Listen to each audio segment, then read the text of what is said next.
Political প্র্যাকটিসে এই বাস্তবসম্মত এবং ওয়ার্কেবল অ্যাপ্রোচ যদি নতুন নেতৃত্বের মধ্যে না আসে,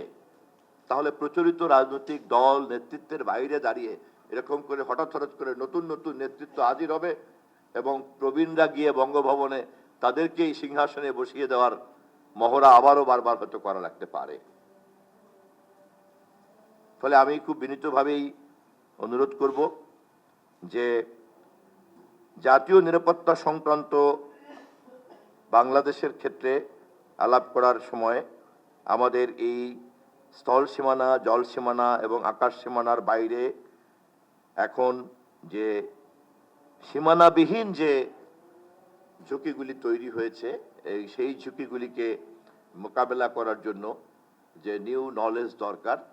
সেটাকে ইনকর্পোরেট করেই তারপর কথা বলতে হবে। শুধুমাত্র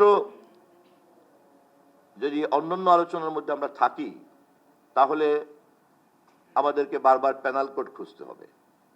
অথবা পুলিশ রিফর্ম খুঁজতে হবে, তার ড্রেস কোড ঠিক আছে কিনা, আছে ডিসিপ্লিন মানে কিনা। অফকোর্স এগুলি এখনো সমস্যা এবং এগুলি আমরা পেরে উঠিনি, আমি স্বীকার করছি বারবার। কিন্তু আমি শুধু বিনীতভাবে বলতে চাই যে সমস্যা কিন্তু এখন আর সেখানে নাই। সমস্যার মাত্রা কিন্তু আরো অনেক বড় জায়গাতে চলে গিয়েছে, অনেক ঊর্ধ্বে চলে গিয়েছে। ফলে সেই সামগ্রিক বিবেচনাগুলিকে মাথায় রেখে যদি জাতীয় নিরাপত্তা সংক্রান্ত আলোচনার পরিধিটা কতটুকু এ বিষয়ে আমি অনুরোধ করব, আগে একটা ঐক্যমত হওয়া দরকার। কারণ এই পরিধিটাই কিন্তু এখন পর্যন্ত বিমূর্ত হয়ে আছে।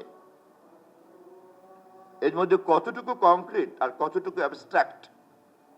আলোচনা যারা উপস্থাপন করবেন তারা এবং আলোচনায় আমরা যারা অংশগ্রহণ করব তারা উভয় পক্ষের কাছেই কিন্তু পরিষ্কার থাকা দরকার।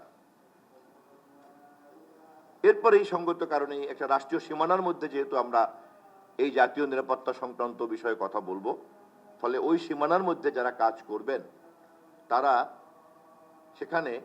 তাদের যে ডোমেস্টিক যে সম্ভাবনাগুলি আছে বা ক্ষমতাগুলি আছে,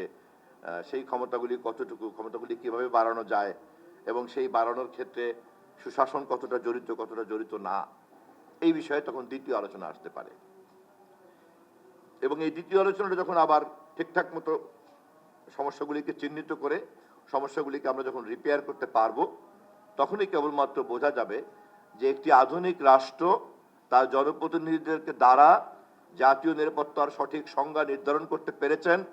এবং সঠিক করণীয় নির্ধারণ করতে পেরেছেন এবং সেই সঠিক করণীয় অনুযায়ী একটি কর্ম পরিকল্পনাকে বাস্তবায়ন করার জন্য তার নিরাপত্তা বাহিনীকে অথবা আইন শৃঙ্খলা বাহিনীকে তিনি নতুন করে সাজাতে পেরেছেন, নতুন কাজটা চিহ্নিত করতে পেরেছেন।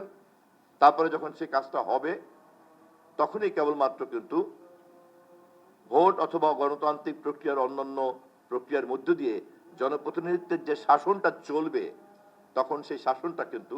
সামঞ্জস্যপূর্ণ হবে